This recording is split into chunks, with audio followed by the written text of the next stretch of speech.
Everyone. तो कैसे हैं आप सभी? आई होप आप सब बहुत अच्छे ही होंगे। तो आज है 13 दिसंबर और आज हम लोग 13 दिसंबर से बनने वाले सभी करंट अफेयर्स को डिस्कस करेंगे और लास्ट में कुछ जीके के क्वेश्चंस डिस्कस करेंगे जो एग्जाम में पूछे जा चुके हैं या मोस्टली ही पूछे जाते हैं। चलिए स्टार्ट करते हैं आज का वीडियो।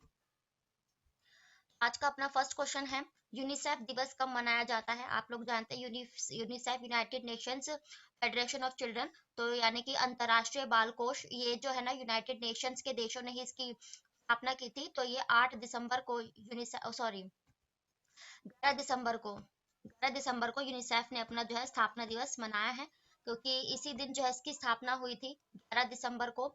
और ये कब हुई थी? तो 1946 में। यूनिसेफ और इसका काम था कि जो बच्चे हैं, बच्चों का सतत विकास करना इसका मुख्य लक्ष्य था। 1940 में दुनिया धीरे धीरे द्वितीय विश्व युद्ध के प्रभाव से उभरी थी और संयुक्त राष्ट्र ने बच्चों की देखभाल की आवश्यकता को महसूस किया, क्योंकि जो वर्ल्ड वॉर होती है उनका प्रभाव सब पे पड़ता है, आप लोग जानते हैं। क्योंकि एक तरह से जो बच्चे होते हैं वो भावी भविष्य होते हैं। इसके चलते यूनिसेफ ने ये यूनिसेफ यूनाइटेड नेशंस के देश थे, उन्होंने ये कदम उठाया और ये महसूस किया कि आपातकाल कोष बनाया जाए। इस प्रकार वैश्विक पहल यूनिसेफ का गठन किया गया और इसके बाद 11 दिसंबर यूनिसेफ जो है ना चिन्हित हो गया, यानी कि इसने अपना काम करना शुरू किया। और United nation international children federation ने, ठीक है, तो ये 1946 में इसकी स्थापना हुई थी 11 दिसंबर को। और इसका हेडक्वार्टर पूछा जाए, हेडक्वार्टर इसका न्यूयॉर्क में है। जो उत्तरी अमेरिका का एक देश है न्यूयॉर्क, वहाँ इसका हेडक्वार्टर हो जाएगा। ठीक है, यूनाइटेड नेशंस देशों ने इसकी स्थापना की। अदर डेज भी हम जो है ना किसी की स्थापना से ही रिलेट करके पढ़ेंगे। जैसे अभी 6 दिसंबर को हमने क्या मनाया? 6 दिसंबर को हमने 66वीं जयंती बनाई है। किनकी बनाई है? तो जो बाबा भीमराव अम्बेडकर थे उन्हीं की जयंती हमने 6 दिसंबर को मनाई है। ठीक है, और 6 दिसंबर को ही हमने जो है ना भारत और बांग्लादेश के साथ एक मैत्री जो है दिवस मनाया है, यानी कि भारत और जो बांग्लादेश के जो है एक इसी दिन जो है ना समझौता किया गया था, उनके जो है मैत्री दिवस इसी के तौर पे 6 दिसंबर को मनाया गया। 8 दिसंबर को भी स्थापना दिवस मनाया है। किसने? सार्क ने। सार्क यानी कि south Asian association of regional corporation, इसकी स्थापना कब हुई थी? तो इसकी स्थापना भी 1985 में की गई थी। साउथ एशियन एशिया के जो दक्षिणतम क्षेत्र हैं जितने भी देश हैं उनका जो है ये स्थापना है सार्क। और सार्क का मुख्यालय कहाँ है? तो ये नेपाल के काठमांडू में है। और 10 दिसंबर को इंटरनेशनल ह्यूमन राइट्स यानी कि जो राष्ट्रीय मानवाधिकार है उसने अपना स्थापना दिवस मनाया था 10 दिसंबर को। और 11 दिसंबर को यूनिसेफ ने अपना दिवस मनाया है। और अब देख लेते हैं नेक्स्ट क्वेश्चन। नेक्स्ट क्वेश्चन है, हाल ही में किस राज्य सरकार ने और केंद्र शासित प्रदेश ने उपभोक्ता के बैंक खाते में सीधे बिजली सब्सिडी हस्तांतरण करने को समाप्त कर दिया है? तो ये जो है ना नई दिल्ली ने इसे समाप्त कर दिया है। दिल्ली की जो सब्सिडी वाली जो स्कीम थी, और वो जो है ना अब डायरेक्ट आपके जो है ना अब उन्हीं को सब्सिडी मिलेगी जो इस ऑनलाइन फॉर्म को भरेंगे। आपके पास भी ऐसा अगर कैसा कुछ मैसेज आया है तो वो अरविंद केजरीवाल जो है जो टाटा पावर जो है उन्होंने ही जो है ना ये अब जो है डायरेक्ट इस जो भी इस फॉर्म को फिलअप करेंगे और इनकी कुछ जो है रिक्वायरमेंट्स है उस पे एबल होंगे, उन्हीं को जो है उनके अकाउंट्स में खाते में डायरेक्ट जो है इलेक्ट्रिसिटी सब्सिडी मिलेगी। और लेकिन अभी क्या करा था केजरीवाल सरकार ने कि 200 यूनिट बिजली जो है ना दिल्ली में फ्री थी। अब इस मेथड को चेंज कर दिया है उन्होंने। ठीक है, और अरविंद केजरीवाल ये जो है मुख्यमंत्री अरविंद केजरीवाल दिल्ली के, और क्योंकि दिल्ली केंद्र शासित प्रदेश है तो इसके राज्यपाल भी इम्पोर्टेंट ही है। तो विनय कुमार सक्सेना यहाँ के जो है राज्यपाल हो जाएंगे। दिल्ली से हम हाल ही के कुछ करंट अफेयर डिस्कस कर लेते हैं जो भी हाल ही में हुए हो। जैसे कि इंटरनेशनल सोलर अलायंस की जो मीटिंग हुई थी, जो भारत और फ्रांस इसका उपाध्यक्ष है ना, भारत इसका अध्यक्ष और फ्रांस उपाध्यक्ष। तो ये इंटरनेशनल सोलर अलायंस की बैठक यहीं पर हुई थी। फिर इंटरपोल यानी कि अंतर्राष्ट्रीय जितनी भी पुलिस होती है देशों की, उनका सम्मेलन, इन्होंने 90वीं वर्षगांठ मनाई थी, तो ये दिल्ली में ही आयोजित हुई थी। और दिल्ली को और दिल्ली में अभी हाल ही में एक जो व्यापारिक मेला है ना, व्यापार मेला या वैश्विक व्यापार मेला, ये दिल्ली में ही लगाया गया था। ठीक है, और काफी बैठक है जो अभी तो करंट में यही हुई थी। ठीक है, और दिल्ली के बारे में कुछ जानकारी करें तो देखो 1911 में जो है ना भारत को सॉरी दिल्ली को अंग्रेजों के काल में भारत की राजधानी बनाने का उद्देश्य जो है प्रस्ताव लाया गया था। फिर आधिकारिक तौर पर 1912 में दिल्ली को जो है राजधानी बना दिया गया था। फिर उसके बाद दिल्ली को केंद्र शासित कब बनाया गया? तो 1956 में 1956 में दिल्ली को केंद्र शासित प्रदेश बनाया गया। इसके 10 साल बाद यानी कि 1966 में दिल्ली हाई कोर्ट की जो है ना पहली बार स्थापना की गई थी। तो ये दिल्ली से डिस्कशन हो गया। और अब जो है ना अदर ऑप्शंस भी हम कुछ जो योजनाओं से रिलेट करेंगे, जैसे छत्तीसगढ़ सरकार अभी क्यों चर्चे में था, क्योंकि छत्तीसगढ़ सरकार ने नौकरियों में जो है लोगों को 76% जो है परसेंट आरक्षण देने की घोषणा की थी। और छत्तीसगढ़ की राजधानी है रायपुर और भूपेश बघेल यहाँ के मुख्यमंत्री हो जाएंगे। झारखंड ने क्या किया, तो झारखंड ने 75% जो है आरक्षण दिया है अभी। और झारखंड की राजधानी है रांची, और हेमंत सोरेन जो यहाँ के मुख्यमंत्री हैं, उन्होंने ही जो है ना जो चुनाव वगैरह चलने का सीजन है इसी के चलते 75% जो है घोषणा की है इन्होंने आरक्षण की। मध्य प्रदेश, तो मध्य प्रदेश की राजधानी है भोपाल और शिवराज सिंह चौहान यहाँ के मुख्यमंत्री हैं। और मध्य प्रदेश ने अभी मैंने जस्ट कल के क्वेश्चन में कहा कि यूनिवर्सिटी जितनी जितनी भी है इसकी मध्य प्रदेश की यूनिवर्सिटी विश्वविद्यालय, उनमें जो है ना जो पहले कुलपति कहे जाते थे ना, अब कुलपति नहीं वो कुल गुरु कहलाए जाएंगे। यानी कि जो राज्यपाल होते हैं वही यूनिवर्सिटीज के जो कुलपति होते हैं, लेकिन अब वो कुल गुरु कहलाए जाएंगे। कुलपति राज्य के मुख्यमंत्री जो भी होंगे, जैसे अभी शिवराज सिंह चौहान है, वही कहलाए जाएंगे। तो ये भी हो गया अदर ऑप्शंस राज्यों से रिलेटेड। देख लेते हैं नेक्स्ट क्वेश्चन। नेक्स्ट क्वेश्चन है, हाल ही में किस देश ने 6 कंपनियों को असुरक्षित परमाणु गतिविधियों के लिए अमेरिकी वाणिज्य विभाग द्वारा प्रतिबंधित कर दिया है। यानी कि देश की 6 कंपनीज को अमेरिका ने जो है ना बैन कर दिया है। वाणिज्य यानी कि जो उसका व्यापार का जो लेन देन होता है उस विभाग ने। तो अमेरिका ने पाकिस्तान की 6 कंपनियों को जो है ना बैन किया है। जैसे कि आप जानते हैं जो पाकिस्तान है ज्यादातर जो आतंकवाद गतिविधियों में लिप्त रहता है। भारत भी इसी के चलते अब यूनाइटेड सिक्योरिटी काउंसिल में आतंकवाद के खिलाफ अध्यक्षता की थी, क्योंकि उन्हें पाकिस्तान पे जो है भरोसा नहीं है। ये जो है आप लोगों पर ने क्वेश्चन कराया था कि जो फाइनेंशियल एक्शन टास्क फोर्स होता है, यानी कि इसकी सूची में जो भी आता है उसे जो भी इसकी सूची में आता है उसे जो है ना कोई भी देश प्रोवाइड लोन नहीं कर सकता। इसकी 3 सूची होती है ना, एक तो ग्रे होती है, ब्लैक होता है, और ग्रीन। ग्रीन यानी कि आपको आसानी से लोन मिल जाएगा। ग्रे लिस्ट में यानी कि आपको जो है ना थोड़े काफी जो उसमें फॉर्मेलिटीज लगती है, और ब्लैक लिस्ट में तो बिल्कुल ही कोई भी लोन नहीं देता। अभी जो है ना ग्रे लिस्ट में से पाकिस्तान को जो है फाइनेंशियल एक्शन टास्क ने बाहर किया, लेकिन इसको अमेरिका को काफी संदेह रहता है, जिसके चलते अमेरिका के जो राष्ट्रपति ये है जो बाइडन, इन्होंने ही जो है ये फैसला किया कि ये कंपनी जो है पाकिस्तान की बैन कर दी जाएगी। तो पाकिस्तान की जो राजधानी इस्लामाबाद और मुख्यमंत्री शहबाज शरीफ बने थे यहाँ पर भी। और अब जो अमेरिका है, अमेरिका की ये जो राजधानी है वाशिंगटन डीसी, बाइडन यहाँ के प्रेसिडेंट है। अमेरिका से भी हाल ही के करंट अफेयर डिस्कस कर लेते हैं। जैसे कि अभी हाल ही में अमेरिका ने एक आर्टेमिस फर्स्ट मिशन लॉन्च किया है चंद्रमा पर अनुकूल स्थितियों का पता लगाने के लिए। और फिर इसके साथ इसने जो साउथ कोरिया है ना, यानी कि दक्षिणी कोरिया के साथ इसने कुछ एक एक्सरसाइज की थी, जिससे उत्तरी कोरिया ने जो है सवाल भी उठाए थे। ठीक है। और अभी इसने रिस्पेक्ट मैरिज एक्ट लाने वाला पहला देश बना था। और इसने जो है ना भारत के 235 पुरातत्व जो चीजें हैं जितनी भी प्राचीन, उनको वापस करने का फैसला किया। ठीक है। अबॉर्शन बिल लाने वाला पहला देश ये अमेरिका ही था। ठीक है। तो ये सारी चीजें अभी हाल ही में अमेरिका में घटित हुई हैं। तो अदर ऑप्शंस भी देख लेते हैं कुछ ऐसे ही जो है ना गतिविधियों में जो लिप्त है देश, उन्हीं से रिलेटेड। जैसे पाकिस्तान तो हो गया। अब रूस की बात करें तो जो यूरोपीय यूनियन है, ईयू यानी कि यूरोपीय यूनियन ने रूस को जो है ना ये इल्जाम लगाया था कि ये जो है ना अपने परमाणु हथियारों का जो उपयोग है आतंकवाद गतिविधियों में कर रहा है। मतलब एक तरह से ये भी जो आप लोग जानते हैं इसका जो यूक्रेन के साथ युद्ध चल रहा है, तो ये कह रहा है ये आतंकवाद गतिविधियों को बढ़ावा दे रहा है एक तरह से। तो इसलिए रशिया को भी जो है ना इल्जाम लगाया था ये यूरोपीय यूनियन ने, क्योंकि जो यूक्रेन है एक यूरोपीय देश है, आप लोग जानते हैं। रूस की राजधानी है मॉस्को। और व्लादिमीर पुतिन यहाँ के यानी व्लादिमीर मतलब कि राष्ट्रपति ये है यहाँ के व्लादिमीर पुतिन। ठीक है। म्यांमार की बात करें तो अभी जो मैंने आपको फाइनेंशियल एक्शन टास्क फोर्स बताया, उसकी ब्लैक लिस्ट में अभी शामिल हुआ है ये म्यांमार। ठीक है। और उत्तरी कोरिया ने अभी हाल ही में अपने आप को जो है ना परमाणु हथियारों से लैस खुद से ही घोषित किया है। हमारा देश परमाणु हथियारों से लेस है। ठीक है। और किम जोंग यहाँ के जो है मतलब तानाशाही है यहाँ पर, तो किम जोंग यहाँ के तानाशाह है उत्तरी कोरिया के। देख लेते हैं नेक्स्ट क्वेश्चन। नेक्स्ट क्वेश्चन है, हाल ही में किस देश में बैक्टीरियल संक्रमण बैक्टीरियल इन्फेक्शन स्ट्रेप ए के कारण बच्चों की मृत्यु हो गई है। ये भी मोस्ट इंपॉर्टेंट क्वेश्चन है। बैक्टीरियल यानी कि जिन्हें आप जो है जीवाणु संक्रमण कहते हैं, और इसका नाम क्या है, स्ट्रेप ए। तो ये इंग्लैंड में हुई है। ठीक है, इंग्लैंड में जो है ना ये वायरस पाया गया है, जिससे जो है बच्चों की मृत्यु का जो ये कारण गया है, और ये जो है ना एक से दूसरे में फैलता है, और ये ना थ्रोट इन्फेक्शन यानी कि जो है गले का इन्फेक्शन होता है।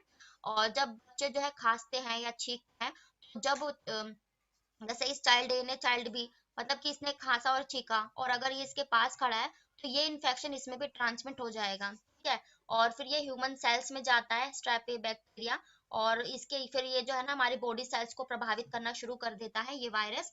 तो ये ऐसे फैल जाता है इसके द्वारा, एयर के द्वारा। आपको पता है जीवाणु जो होते हैं एयर के द्वारा फैलते हैं, इसीलिए यूनाइटेड किंगडम में 6 बच्चों की जो मौत है, उनके जो है पता चला है कि स्ट्रेप ए संक्रमण पर रखने की सलाह दी है, क्योंकि ब्रिटेन में पिछले महीने स्टेप 1 के कारण कई जो है बच्चों की मृत्यु हो गई है। ठीक है, तो ये वायरस यहाँ पर मिला है।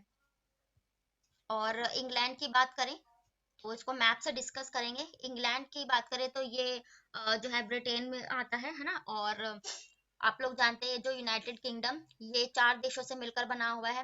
एक तो इंग्लैंड, फिर इधर वेल्स की लोकेशन है, ये रहा वेल्स, और यहाँ पर स्कॉटलैंड, और यहाँ पर ये जो नॉर्थ आयरलैंड यानी कि उत्तरी आयरलैंड। तो ये स्कॉटलैंड, नॉर्थ आयरलैंड, वेल्स और इंग्लैंड मिलकर यूनाइटेड किंगडम संयुक्त रूप से बनाते हैं। इंग्लैंड की राजधानी है ये लंदन। लंदन, और ये थेम्स नदी यहाँ पर देख रहे हो ना, थेम्स या टिम्स नदी के किनारे ये बसी हुई है। ठीक है, तो ये इंग्लैंड के बारे में चर्चा है। और देख लेते हैं अगर कुछ हो हाल ही में घटित हुआ हो यहाँ। हाँ, ये जो न्यूयॉर्क है ना, यहाँ पर न्यूयॉर्क पड़ जाता है, ये हडसन नदी के किनारे न्यूयॉर्क बसा हुआ है, उत्तरी अमेरिका में ही। ठीक है, तो लिवरपूल, ये सब यहीं पड़ जाते हैं। ठीक है, तो इंग्लैंड संयुक्त रूप से इनसे बना है, इंग्लैंड की राजधानी है, और ये लंदन। और अदर ऑप्शंस भी हम देशों से रिलेट करके पढ़ेंगे जो कि कुछ वायरस वगैरह से रिलेट हो। ठीक है, तो जैसे कि अभी न्यूयॉर्क जो उत्तरी अमेरिका का देश है, हडसन नदी के किनारे बसा हुआ है न्यूयॉर्क। यहाँ पर अभी हाल ही में एक पोलियो वायरस के चलते इमरजेंसी लागू लागू की गई थी।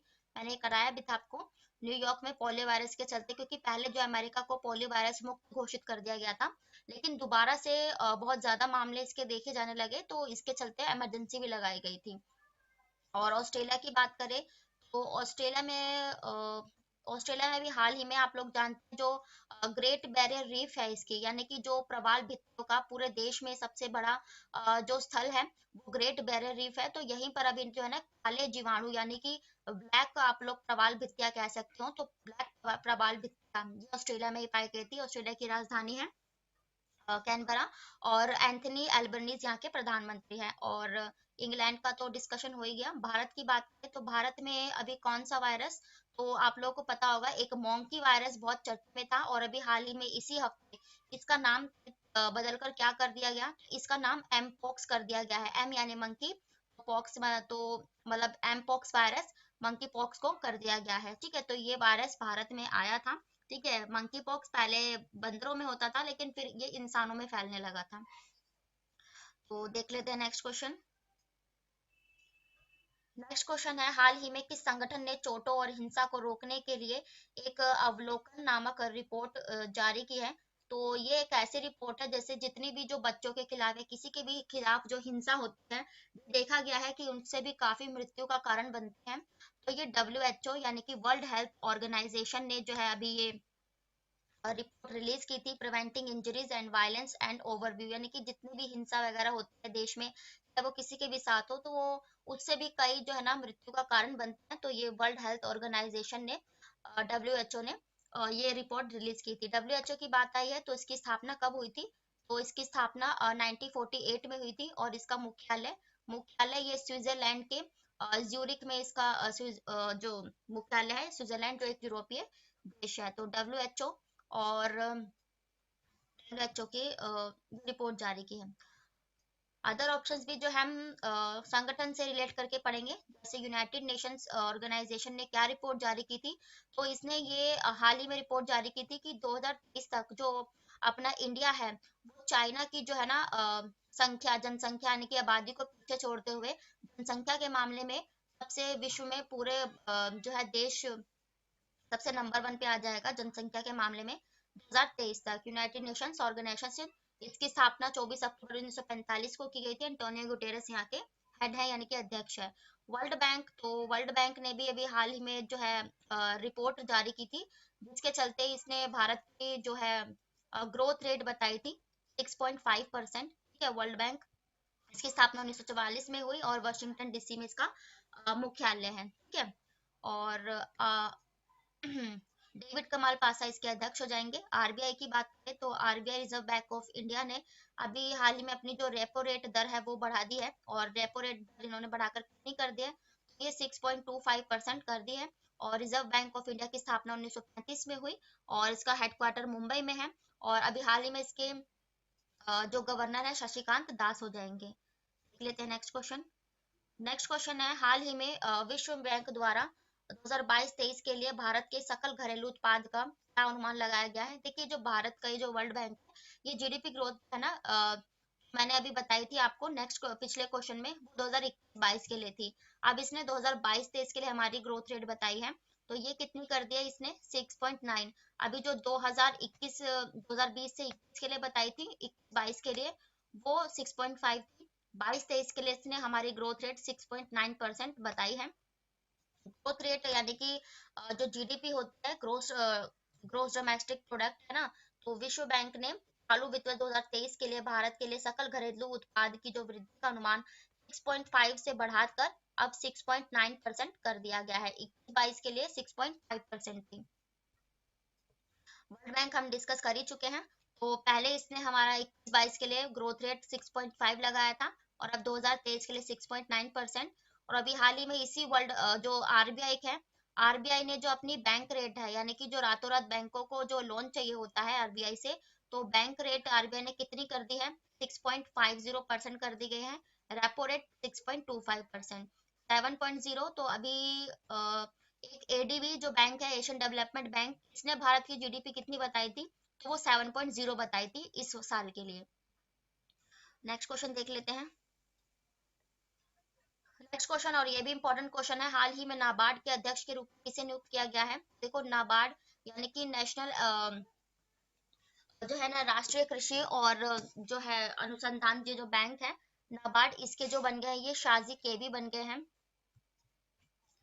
ठीक है, नाबार्ड जो है इसके अब जो है ना अध्यक्ष यानी कि चेयरमैन बन गए हैं। राष्ट्रीय कृषि और ग्रामीण विकास बैंक यानी कि national agriculture and rural development bank, ठीक है, और इसका हेडक्वार्टर कहाँ है, तो मुंबई महाराष्ट्र में इसका हेडक्वार्टर है, यानी कि अवस्थित भारत का एक शीर्ष बैंक है, और जो गांवों से रिलेटेड जो है संस्थाएं जो है देखता है। ठीक है, तो और इसकी स्थापना बोले तो नाबार्ड की जो स्थापना है 1982 में की गई थी, और महाराष्ट्र मुंबई में इसका भी हेडक्वार्टर स्थित है, और इसके अभी जो चेयरमैन अध्यक्ष ये बन गए हैं।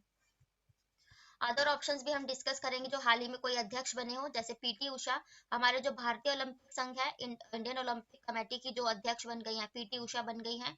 अरुण गोयल जो हमारा इलेक्शन कमीशन है, इसके जो है ना उपचुनाव आयुक्त बने हैं। आप लोग जानते हैं एक मुख्य चुनाव आयुक्त होता है और दो उपचुनाव, तो मुख्य चुनाव आयुक्त राजीव कुमार है, और अनूप चंद्र चूड़ एक पहले ही थे उपचुनाव आयुक्त, और अब जो है ना अरुण गोयल की नियुक्ति कर दी गई है उपचुनाव आयुक्त के तौर पे। गौरव द्विवेदी ना, ये प्रसार भारती के अभी हाल ही में जो है ना अध्यक्ष बने हैं गौरव द्विवेदी। तो देख लेते हैं नेक्स्ट क्वेश्चन। नेक्स्ट क्वेश्चन है, किस राज्य सरकार ने पहले ड्रोन डिलीवरी हब का अनावरण किया है। ये भी इंपॉर्टेंट क्वेश्चन है। तो ये जो है ना, ये प्रिंटिंग विषय, ये मेघालय है। ठीक है, हिंदी में यहाँ मेघालय है। ठीक है, तो ये राज्य सरकार ने पहला जो डिलीवरी हब है ये मेघालय में ही लॉन्च किया है। उत्तर पूर्वी राज्य है मेघालय, वहीं पर जो है हमारा पहला जो है ड्रोन हब का अनावरण किया गया है। Meghalaya has establish the north east first drone, यानी कि उत्तर पूर्व राज्यों का पहला जो ड्रोन हब है वो मेघालय ने ही बनाया है। और बात करें मेघालय की, तो मेघालय की ये जो राजधानी है शिलोंग है ना। और मेघालय से आप एक पिगरी योजना इसकी रिलेट करना, जो सुअरों से रिलेटेड थी, यानी कि एक सुअरों से पालन से रिलेटेड योजना थी, वो मेघालय की ही थी। और इसी मेघालय में जो है ना जो उत्तर पूर्व के राज्य होते हैं उनके जो ओलंपिक्स खेल, एक तरीके से ओलंपियाड जो खेल शुरू किए गए, वो मेघालय में ही शुरू की गए थे। ठीक है, और अदर ऑप्शंस भी अगर हम देखें ड्रोन से रिलेट करके पढ़ेंगे, जैसे नई दिल्ली में तो पहला जो ड्रोन उत्सव मनाया गया, ड्रोन उत्सव, ये मनाया गया था नई दिल्ली में, ठीक है। लेकिन आप लोग याद रखना कि जो ड्रोन मेला था, ड्रोन मेले का आयोजन ये मध्य प्रदेश में किया गया था, नई दिल्ली की जो हमारी राजधानी है, और अरविंद केजरीवाल यहाँ के मुख्यमंत्री। अरुणाचल प्रदेश, तो इसने अभी हाल ही में एक medicine from the sky launch किया था। अरुणाचल प्रदेश की राजधानी ईटानगर, पेमा खांडू यहाँ के मुख्यमंत्री हैं।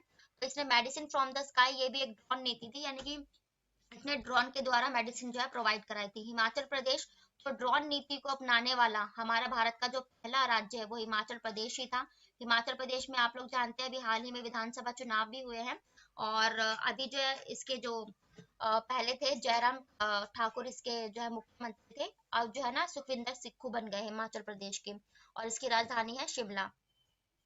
ये भी ड्रोन से रिलेटेड हो गया।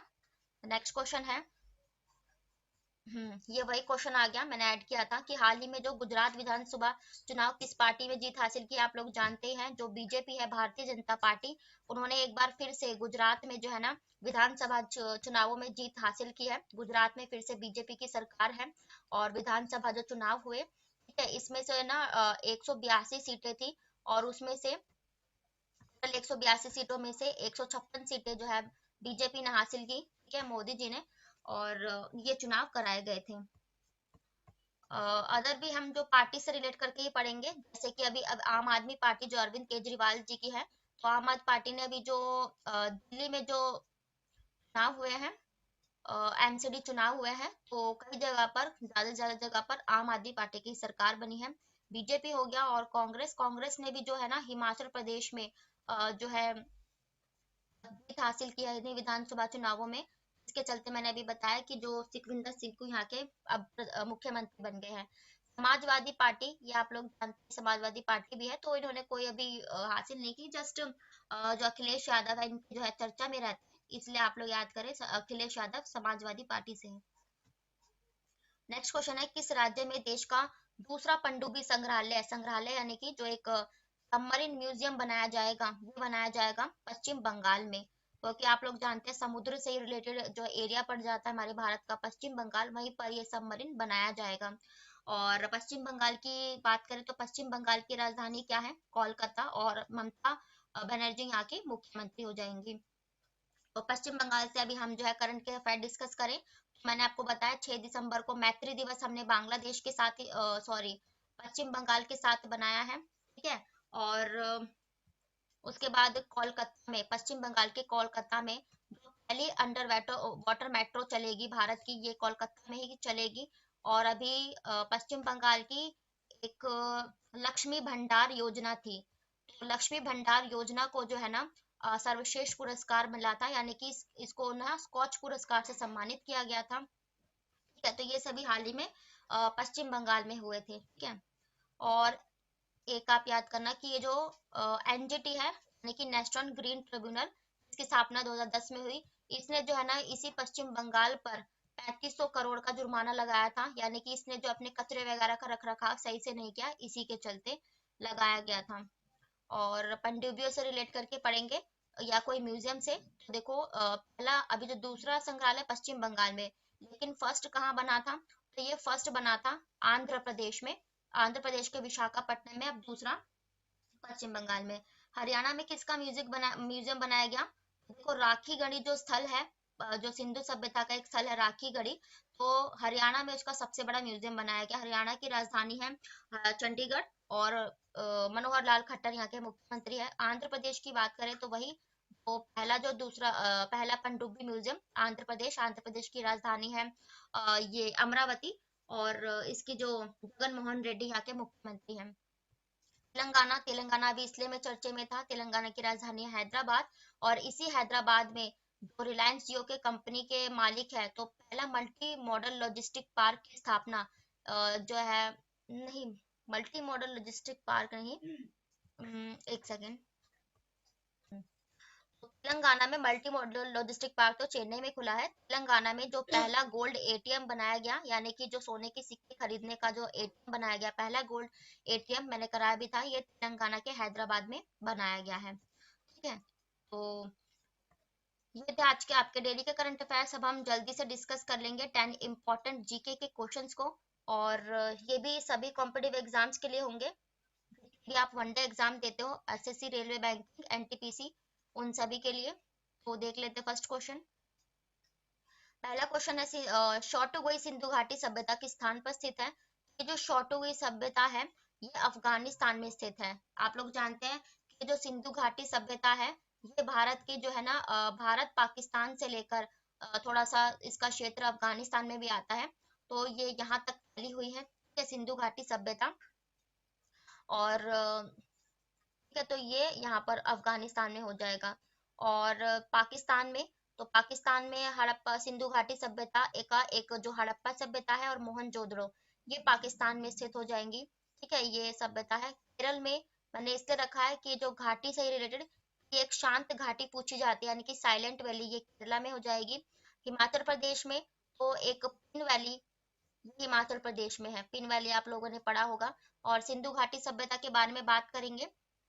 देखो, सिंधु घाटी सभ्यता प्राचीन सभ्यता है और ये एक आद्यकालीन सभ्यता है। आप लोगों जिससे कांस्य युगीन सभ्यता भी कहते हो, आद्यकाल, क्योंकि इसकी जो लिपि थी आप लोग जानते हैं चित्रात्मक या भाव चित्रात्मक थी, जिसे पढ़ा नहीं जा सकता। तो आद्यकाल क्या युग होता है कि जिसमें साक्ष्य तो मिलते हैं लेकिन उन्हें पढ़ा नहीं गया, इसलिए सिंधु घाटी सभ्यता आद्यकाल सभ्यता थी।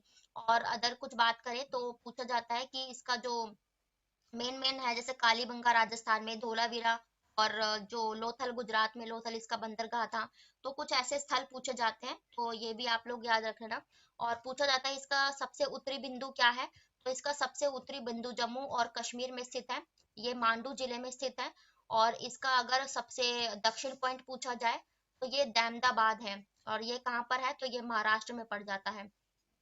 और इसका सबसे पूर्वी पूछेंगे तो ये उत्तर प्रदेश का जो मेरठ जिला पड़ता है, वहीं पर इसका सबसे पूर्वी स्थित है ये सभ्यता का स्थल। और इसका जो सबसे पश्चिमी जो क्षेत्र है वो बलूचिस्तान है, बलूचिस्तान इसका सबसे पश्चिमतम पॉइंट बन जाता है। ये सब पूछा जाता है। नेक्स्ट क्वेश्चन है किस देश के साथ भारत की सबसे लंबी अंतर्राष्ट्रीय सीमा है? तो आप लोगों को पता होगा कि ये जो बांग्लादेश है इसी के साथ भारत जो अपनी सबसे लंबी सीमा साझा करता है। और अगर सबसे छोटी सीमा पूछा जाए तो फिर अफगानिस्तान, अफगानिस्तान आप लोग जानते हैं कि थोड़ा सा ही भूमि का हिस्सा भारत से लगता है, इसलिए सबसे जो छठी सीमा है ये अफगानिस्तान से साझा करता है। और भारत में ग्रीष्मकालीन मानसून के प्रवाह की सामान्य दिशा, यानी कि मानसून किस दिशा में आता है? तो जब हवाएं दक्षिण पूर्व, दक्षिण पश्चिम से पूर्व उत्तर पूर्व में बहने लगती हैं तभी जो है मानसून आता है। नेक्स्ट क्वेश्चन है पोंग बांध किस नदी पर स्थित है या कहाँ स्थित है? तो आप लोग पता होगा ये जो पोंग बांध है व्यास पर स्थित है, व्यास नदी। और व्यास नदी कहाँ पर है? तो व्यास नदी हिमाचल प्रदेश और पंजाब की सीमा के बीच है ये व्यास नदी, वहीं पर पोंग बांध स्थित है। नर्मदा नदी तो आप लोगों ने सुना होगा, ये जो सरदार सरोवर बांध है नर्मदा नदी पर स्थित है और जो भारत की पांचवी सबसे बड़ी नदी है। महानदी, महानदी पर कौन सा महानदी? ये उड़ीसा में है। और उड़ीसा में जो भारत का सबसे तो लंबा जो बांध है हीराकुंड बांध, भारत का सबसे लंबा बांध, तो महानदी पर ये उड़ीसा में है। भागीरथी पर कौन सा बांध है? तो देखो, भारत का जो सबसे ऊंचा बांध, टिहरी बांध जिसे आप कहते हैं, उत्तराखंड में, और ये भागीरथी नदी पर स्थित है। ठीक है, अगर सबसे लंबा बांध पूछा जाए तो फिर वो हीराकुंड है, ऊंचा बांध तो वो टिहरी बांध है। नेक्स्ट क्वेश्चन है किसने सोचा था कि भारत में ब्रिटिश आर्थिक नीति घृणित है, यानी कि घिनौनी है? यानी कि किसने कहा था? तो ये कार्ल मैक्स ने कहा था। कार्ल मैक्स एक जो है अर्थशास्त्री थे, उन्होंने ही कहा था कि ब्रिटिश आर्थिक नीति जो है घिनौनी है। एडम स्मिथ, तो एडम स्मिथ को जो अर्थव्यवस्था है ना, यानी कि जो स्टैटिस्टिक्स है, उसके जो पिता कहे जाते हैं एडम स्मिथ कहे जाते हैं। ठीक है, दादा भाई नौरोजी, तो भारत में जो है अर्थव्यवस्था का जो श्रेय जाता है लाने का, दादा भाई नौरोजी को कहा जाता है, लेकिन अगर पूरे वर्ल्ड में तो एडम स्मिथ थे। ठीक है। और के एम मुंशी, मुंशी ने हमारे जो संविधान है उसको जो है ना उसके संविधान को, हमारे जो प्रस्तावना है उसकी जन्म कुंडली कहा था हमारे संविधान को। नेक्स्ट क्वेश्चन है संविधान का कौन सा अनुच्छेद मंत्री परिषद की नियुक्ति और हटाने से संबंधित है? यानी कि कौन अपने पद पर कौन सा डिपार्टमेंट मंत्री लेगा और किसको हटाना है उनके पद से, ये सब आर्टिकल अनुच्छेद 75 में है। और आप लोग जानते हैं जो प्राइम मिनिस्टर होता है वो सलाह देता है प्रेसिडेंट को, यानी कि हमारे राष्ट्रपति को। प्रधानमंत्री की सलाह पर जो राष्ट्रपति है इनकी नियुक्ति करता है, इन्हें बर्खास्त करता है। आर्टिकल 154, तो इसमें मैंने आपको बताया था कि हमें जो फर्स्ट इंफॉर्मेशन रिपोर्ट यानी कि एफआईआर दर्ज करने का अधिकार अनुच्छेद 154 में, और अनुसूचित जाति और जनजातियों के लिए यानी कि एसटी, एससी और ओबीसी के लिए जो प्रावधान है अनुच्छेद 330 से 342 तक है। अनुच्छेद 72 आप लोग जानते हैं, हमारे जो प्रेसिडेंट होते हैं, किसी को अगर मृत्यु दंड मिला है तो उसको माफ करने या उसको कम करने की जो शक्ति है, अनुच्छेद 72 में इसका वर्णन है, और ये राष्ट्रपति की है। नेक्स्ट क्वेश्चन है, जो मौलिक कर्तव्य नहीं है, यानी कि इनमें से क्या एक मौलिक कर्तव्य हमारा नहीं है? तो देखो, सैन्य के शिक्षा के अलावा अन्य सभी उपाधियों का उन्मूलन, ये हमारा कोई कर्तव्य नहीं है। एक भाईचारा बढ़ावे रखना, और ध्वज का, हमारे जो फ्लैग है उसका सम्मान करना, हमारी जो जितनी भी ऐतिहासिक या राष्ट्रीय स्थान है उनकी रक्षा करना, ये हमारा कर्तव्य बनता है। और हमारे जो कर्तव्य है, मूल कर्तव्य, ये 11 है।